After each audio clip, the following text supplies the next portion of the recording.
Unit 5.6 Investigating Shadow Length in the Morning. The drawing shows the results of a shadow stick experiment. At what time on the shadow stick does the sun appear to be the highest in the sky? At 12 noon.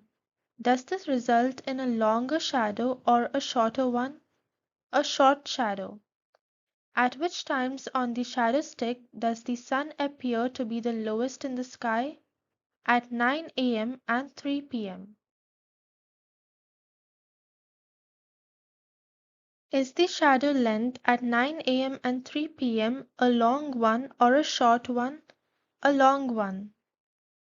Describe the pattern in the lengths of shadows at different times of day. During the morning, the shadow becomes shorter and is the shortest at midday, that is 12 noon. During the afternoon, the shadow becomes longer. Predict the length of the shadow at 6 o'clock.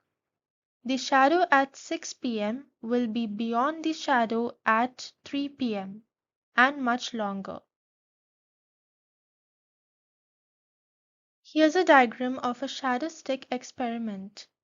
Look at the position of the sun at 9 a.m. A ray comes from the sun and casts a shadow of the stick labeled 9 a.m. On the picture, draw the positions of the sun at 11 a.m., 12 p.m., 1 p.m., and 3 p.m. Then draw the shadows of the stick for each position of the sun. All the times are given in the 24-hour format, and the answer has already been given.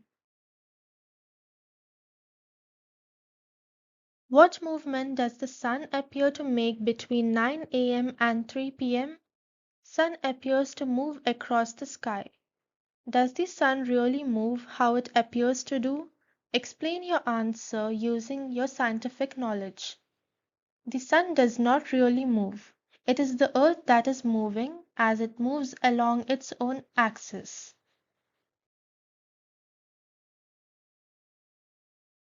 Look at the pictures of a tree that are numbered 1 to 5. Each picture shows the sun in a different position in the sky, and the shadow is of a different length. Drawing number 1 shows 8 o'clock in the morning. Which drawing represents each of these times?